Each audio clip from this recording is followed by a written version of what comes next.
7명의 한인 후보가 출사표를 던져 관심이 집중되고 있는 뉴저지 팰리세이드 파크타운의 예비 선거를 위한 치열한 캠페인에 막이 올랐습니다. 연방의회가 푸드스탬프 수혜자들의 근로 의무 조항을 강화하는 법안을 추진합니다. 뉴저지주에서 드림 액트 법안이 통과돼 올 가을 학기부터 불법 체류 신분의 대학생들도 주정부로부터 학자금 보조를 받을 수 있게 됐습니다. H-1B 비자 신청자 경쟁률이 점차 낮아지는 추세를 보이고 있습니다. 도널드 트럼프 대통령이 우편 서비스 운영 체계를 점검하라고 지시했습니다. 아마존을 겨냥한 것이라는 해석입니다. 이상은 이 시각 주요 뉴스입니다. 시청자 여러분 안녕하십니까? KBN 뉴스입니다. 시장 후보 2명과 시의원 후보 5명 등 7명의 한인 후보가 출사표를 던져 관심이 집중되고 있는 뉴저지 팰리세이드 파크타운의 예비선거 후보자 기호 추첨이 실시됐습니다. 6월 5일 선거 승리를 위한 치열한 캠페인에 막이 올랐습니다. 보도에 지한샘 기자입니다. 다수의 한인이 출마해 관심이 뜨거워진 팰리세이드 파크 민주당 예비 경선. 마침내 오늘 그 출발선을 끊었습니다. 오늘 오후 팰파크 타운홀에서 진행된 추첨에서 민주당 예비선거에 나선 후보자들의 기호가 정해졌습니다. 15년간 팰파크 시장직을 연임하고 있는 제임스 로툰도 현 시장과 시의원 후보에 나선 이종철, 폴김 후보가 기호 1번을, 시장에 도전하는 박차수 후보와 시의원 민석준 후보는 기호 3번을 배정받았습니다. 팰파크 민주당 위원회의 후원을 얻으며 팰파크 시장직에 출사표를 던진 크리스 정 후보는 기호 4번에, 그리고 시의원에 도전하는 우윤구 후보와 원유봉 후보는 기호 5번에 배정됐습니다. 안녕하세요. 팰리세이드 파크 시장 후보 크리스 정입니다. 오늘 기호 추첨에 4번이 됐고요. 앞으로 후보도 많은 만큼 더욱더 열심히 뛰어서 꼭 시장을 당선될 수 있도록 열심히 노력하겠습니다. 설사 민주당이 아니라 할지라도 당적이 없으신 분은 누구나 나와서 투표를 하실 수가 있습니다. 바꾸고 가지 않은 타운, 또 많은 이들이 베네핏을 받고 학교 발전을 위해서 꼭 필요한 이번 선거에 정말 참여를 부탁드리겠습니다. 이로써 팰파크 민주당 예비 경선일인 6월 5일까지 약 50일을 남겨놓은 가운데 각 후보들은 치열한 캠페인을 전개하게 됩니다. 한 명의 시장 후보와 2명의 시의원 후보를 뽑는 이번 민주당 예비 선거는 그 어느 때보다 뜨거운 접전이 될 것으로 예상됩니다. KBN 뉴스 지한샘입니다. 연방의회가 푸드스탬프 수혜자들의 근로 의무 조항을 강화하는 법안을 추진합니다. 이 법안은 신체 건강한 성인 수혜자의 경우 최소 주 20시간 근로하도록 하고 있습니다. 도널드 트럼프 행정부가 저소득층 복지제도 수혜 자격 조건을 강화하는 행정명령에 서명한 가운데 연방하원 공화당이 어제 푸드스탬프 수혜자의 근로 의무 조건 강화 규정이 포함된 2018 농업 법안을 발의했다고 워싱턴 포스트가 보도했습니다. 법안은 오는 18일 하원 농업위원회 심사를 받게 됩니다. 이번 법안은 푸드스탬프를 받기 위해서는 18살에서 59살의 신체 건강한 성인은 최소 주 20시간 근로하도록 했고 일할 직장이 없을 경우 주정부가 제공하는 직업 교육 프로그램에 최소 주 20시간 참가해야 하는 조항을 추가했습니다. 다만 노인과 임신한 여성, 6살 이하의 자녀를 돌봐야 하는 경우 또는 장애인은 이 규정에서 제외했습니다. 이에 따라 직업이 없는 푸드스탬프 신청자들은 신청 후 한 달 내에 최소한 파타임 직업을 찾아야 합니다. 이번 법안에는 근로 의무 조건 강화 외에 주정부 차원에서 수혜자들을 대상으로 마약 등 약물 검사를 할 수 있는 권한을 부여하는 내용도 포함됐습니다. 연방의회 예산국은 이번 규정 변경으로 앞으로 10년 동안 100만 명의 푸드스탬프 수혜자들을 줄일 수 있을 것으로 전망하고 있습니다. 한편 민주당은 법안이 통과되면 불가피하게 수많은 저소득층들이 푸드스탬프를 포기하는 경우가 많을 것이라며 강력히 반발하고 있어 통과가 쉽지 않을 전망입니다. 뉴저지주에서 드림 액트 법안이 통과됐습니다. 올 가을 학기부터 불법 체류 신분의 대학생들도 주정부로부터 학자금 보조를 받을 수 있게 됐습니다. 뉴저지주 하원은 어제 2018-2019 학년도부터 뉴저지 주립대에 재학하는 불법 체류 신분 학생들에게도 주정부 학자금 보조 프로그램 수혜 자격을 부여하는 내용을 골자로 하는 드림 액트 법안을 찬성 49표, 반대 24표로 가결시켰습니다. 이번 법안이 통과됨에 따라 한인을 비롯한 불법 체류 청년 추방 유예, 다카 프로그램 수혜자도 학자금 부담이 크게 줄어들 것으로 기대되고 있습니다. 한편 뉴저지주 드림 액트 법안은 필 머피 뉴저지 주지사의 최종 서명 절차만을 남겨놓고 있는 가운데 머피 주지사는 지난해 선거 캠페인 당시 불법 체류 신분 학생들에게도 주정부 학자금을 지원하겠다는 공약을 내세운 바 있어 뉴저지 드림 액트의 입법화는 확실시 되고 있습니다. 뉴저지 주정부 학자금 보조 프로그램은 주 내 고등학교를 3년 이상 재학하고 주립대에 진학할 경우 수혜 자격이 주어집니다. 뉴저지주는 그동안 불법 체류 신분 학생들에 대한 학자금 보조 법안을 추진해왔지만 공화당원인 크리스 크리스티 전 주지사가 반대하면서 성사되지 못했습니다.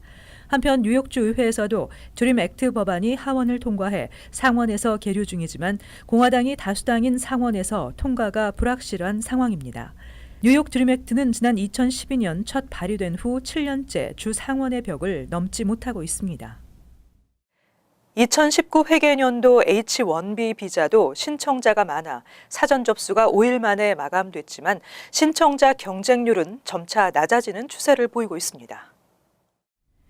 지난 2일부터 6일까지 진행한 H-1B 비자 신청 사전 접수 결과 총 19만 98건이 접수된 것으로 나타났다고 이민서비스국이 발표했습니다.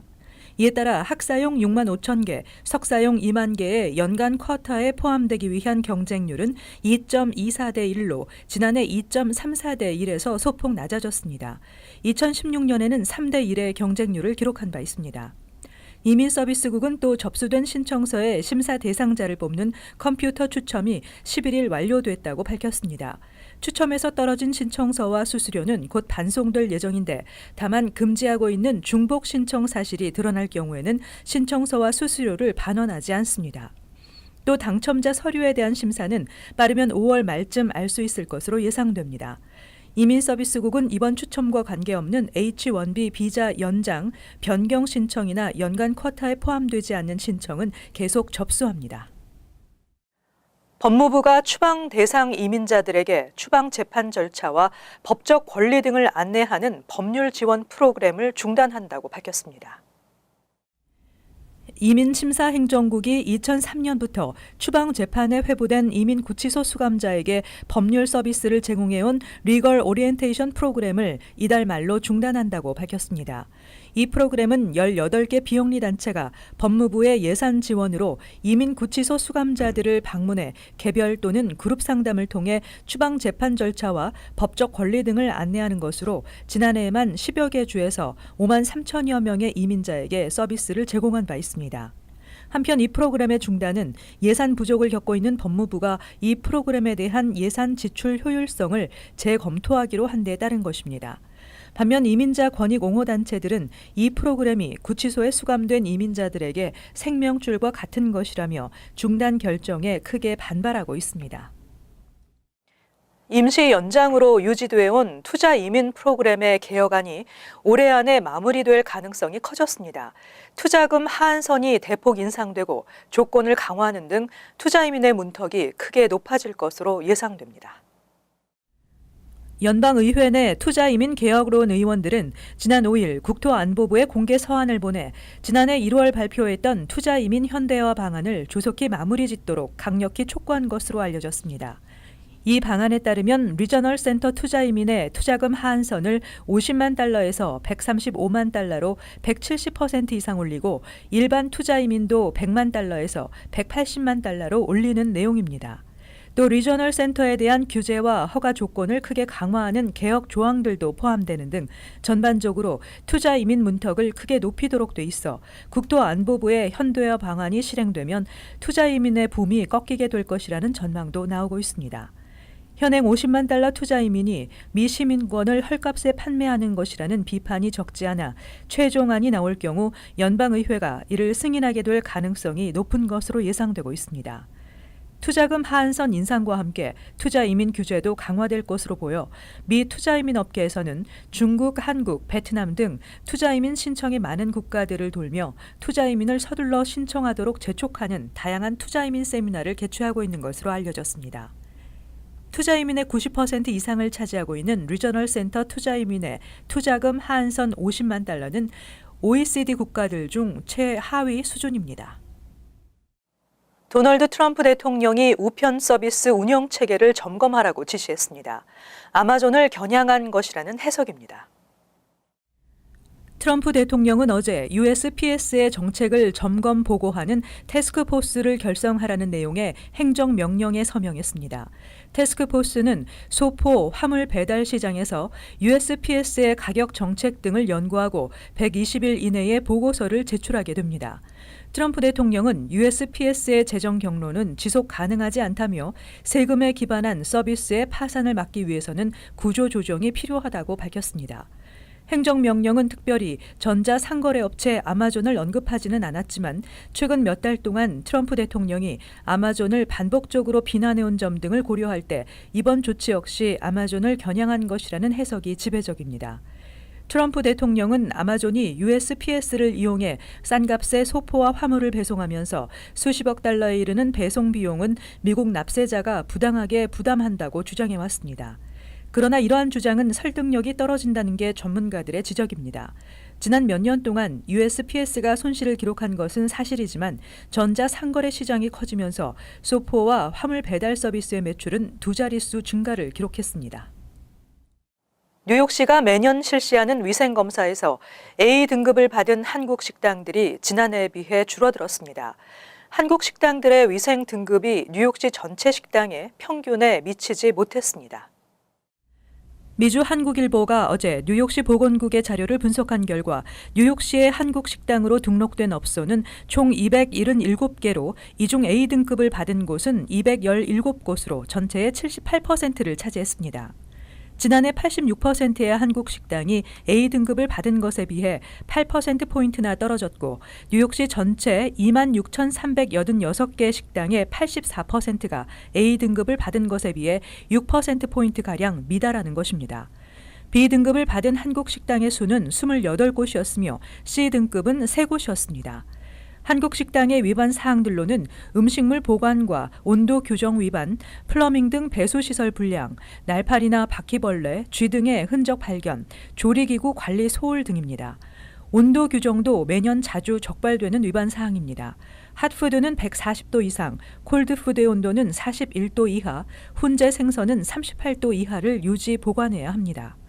뉴욕시 보건국은 매년 위생검사를 실시해 13점 이하의 벌점에는 A등급, 14점에서 27점의 벌점은 B등급, 28점 이상에는 C등급을 주고 있습니다.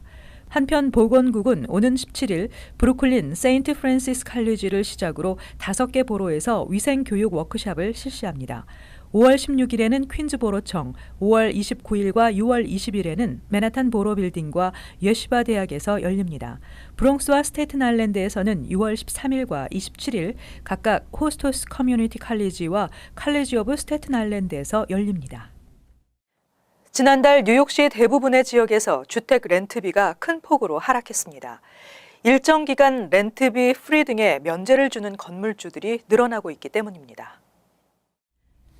지난 3월 맨하탄 브루클린 북부 퀸즈 지역에서 중간 렌트는 2016년에 비해 모두 큰 폭으로 하락했다고 더글라스 엘리먼이 발표한 뉴욕시 주택 임대 동향 보고서에서 나타났습니다.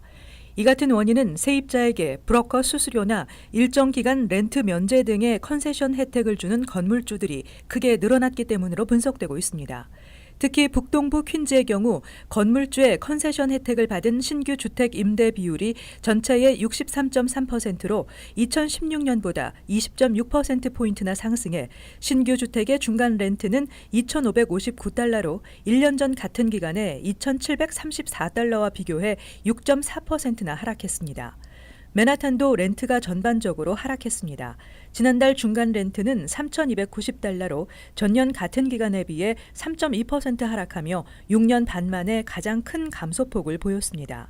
맨하탄에서도 컨세션 혜택을 제공받은 신규 주택 임대 비율은 전체의 41.7%로 지난해보다 21.2%포인트 늘었습니다. 브루클린은 렌트 하락세가 가장 커 중간 렌트는 $2,750를 기록해 전년의 $2,847보다 3.4% 하락했습니다. 특히 컨세션 혜택을 받은 신규 주택 임대 비율이 47.7%로 지난해에 비해 31.7%포인트 상승했습니다. 한편 올해 1분기 퀸즈와 브루클린 주택 가격이 오르면서 주택 매매는 감소세를 보였습니다.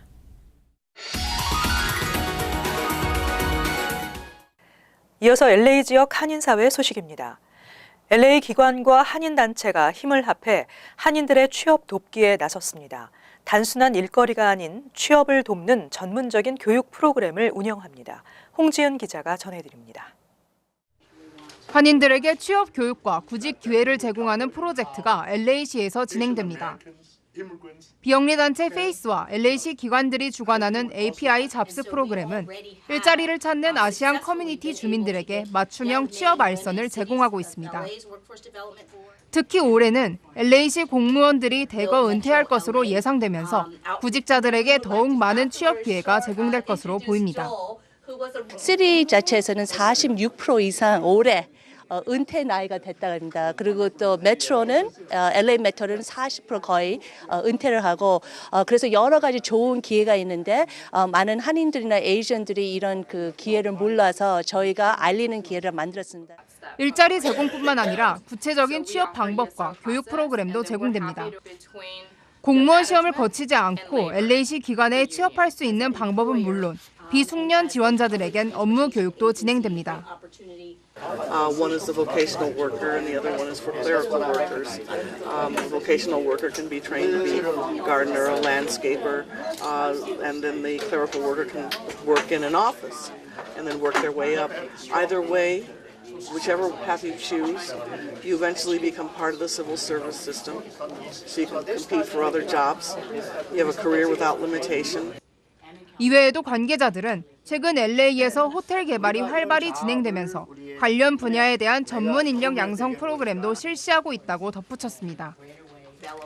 한편 페이스 측은 오는 26일 LA 한인타운에서 취업 설명회를 열고 구직자들에게 구체적인 채용 기회와 정보를 제공할 계획이라고 밝혔습니다.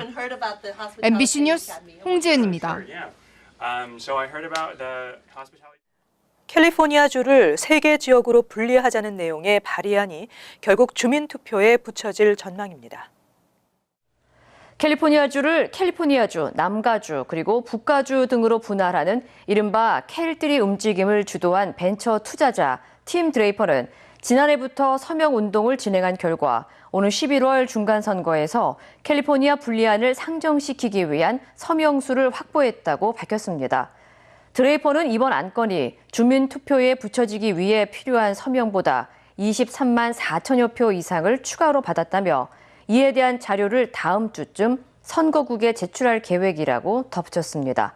한편 이번 안건이 주민투표에서 통과되더라도 캘리포니아 주의회의 최종 승인을 받아야 합니다. 이어서 간추린 소식입니다. 퀸즈의 강모 씨와 원모 씨가 외환 거래와 증권 사기, 돈 세탁 공모 등의 혐의로 체포됐습니다. 이들은 베이사이드에 포렉스 파워 외환 투자 중개 업체를 운영하며 한인들로부터 $100만 넘는 돈을 갈취해온 것으로 밝혀졌습니다. 실시간 자동 외환 투자 소프트웨어 프로그램을 이용한 위탁 투자 방식으로 월 10%의 수익률을 올릴 수 있다고 현혹하는 수법을 사용했습니다. 빌 드블라지오 뉴욕시장의 부인 셀레인 맥크레이 여사가 오는 2021년 뉴욕시 공익옹호관 선거에 출마할 가능성이 높은 것으로 알려지고 있습니다. 현재까지 맥크레이 여사 측은 아무런 공식 입장을 밝히지 않고 있습니다. 퀸즈 일대에서 혼다 어코드나 아큐라 MDX, 토요타 캠리 등을 타깃으로 한 타이어와 림 절도가 기승을 부리고 있습니다. 경찰에 따르면 지난 2월부터 퀸즈 아스토리아와 잭스나이트, 엘머스트 등의 지역에서 자동차 타이어와 림을 도난당하는 사건이 16건 발생했습니다. 절도범들은 조직적으로 장비를 실은 벤 차량을 이용해 신속하게 절도 행각을 벌이는 수법을 쓰고 있습니다. 한인금연센터가 전 미주 흡연자에게 무료 1:1 전화 상담과 2주 분량의 니코틴 패치를 제공하고 있습니다. 한인금연센터 800-556-5564로 연락하면 흡연자의 금연을 돕는 방법에 대한 정보와 조언을 들을 수 있습니다. 제공되는 금연 서비스는 금연 성공률이 2배나 높다고 검증된 프로그램으로 월요일에서 금요일 오전 10시에서 자정까지 운영하고 있습니다.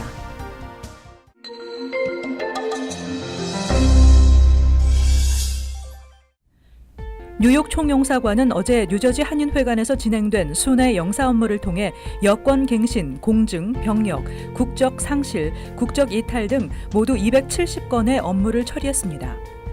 민족화해협력 범뉴욕협의회는 어제 의장단 정기회의를 개최하고 신임 대표 상임의장에 임마철 씨를 선출했습니다.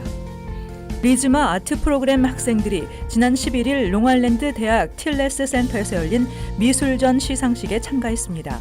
이번 미술전은 김현지 리즈마 아트 디렉터의 지도하에 3월 19일부터 4월 11일까지 환경을 주제로 열렸습니다. 다음은 시사 컬럼이 이어집니다.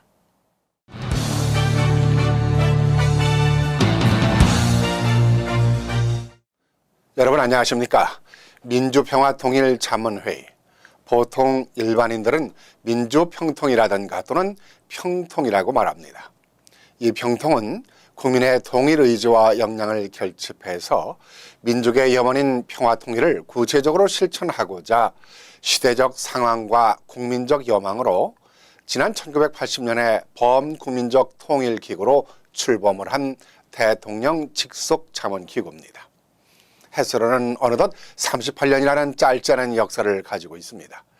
그러나 평통이라는 이 기구는 해를 거듭하면서 폐지론이 늘상 제기되어 왔습니다마는 정권이 바뀔 때마다 오히려 인원이 증가되어 왔습니다. 약 9천여 명으로 출범을 했던 인원이 지금은 2만여 명으로 늘어났고 해외 평통위원들만 하더라도 출범 당시보다 지금은 이보다 10배 가까이 늘어났습니다. 이렇게 자문위원들이 양적으로 늘어나면서 기대에 부응하지 못하고 오히려 말도 많고 탈도 많은 논란만 일으켜 오고 있었습니다. 그 원인은 무엇일까요?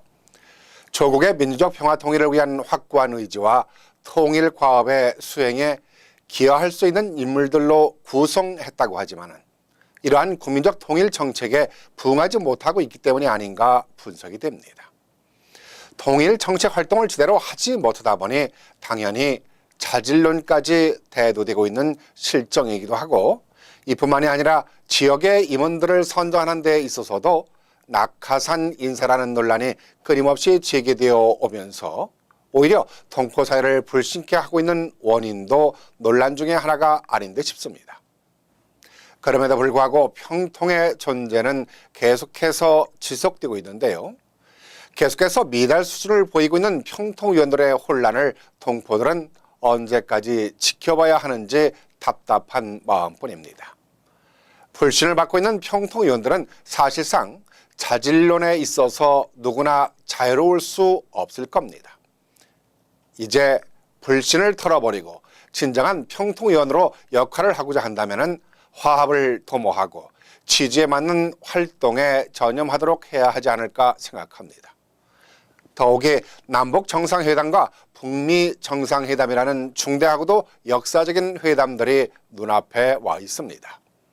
그동안 조국이 경제적 어려움은 물론이고 외교적인 혼란과 맞물려 한반도에는 한치 앞을 예견할 수 없는 긴장된 분위기 속에서 이제 조금 평화의 분위기로 전환의 시점을 맞이하고 있습니다. 민주평통이 지금 조국을 위하고 평화통일을 위해 할 수 있는 일은 이 모든 일들이 잘 이루어질 수 있도록 화합하고 힘을 모으는 일이라고 봅니다. 낙하산 논쟁에서 하루빨리 벗어나 평통으로서의 제 역할을 제대로 할 수 있는 기회를 만들어야 한다는 것입니다.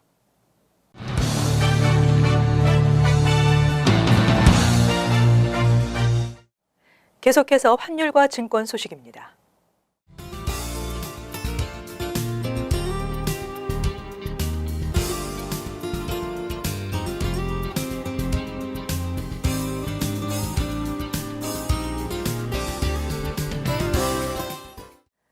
끝으로 날씨 전해드립니다. 토요일은 대체로 맑고 매우 따뜻한 여름 날씨 예상됩니다. 낮 최고 기온은 80도, 섭씨 영상 27도, 밤 최저 기온은 42도, 섭씨 영상 6도. 일요일은 기온이 뚝 떨어지고 곳에 따라 비가 예상됩니다. 월요일 오전에 많은 비와 함께 소나기가 내리겠습니다. 이상으로 KBN 뉴스를 마칩니다. 시청해주신 여러분 고맙습니다.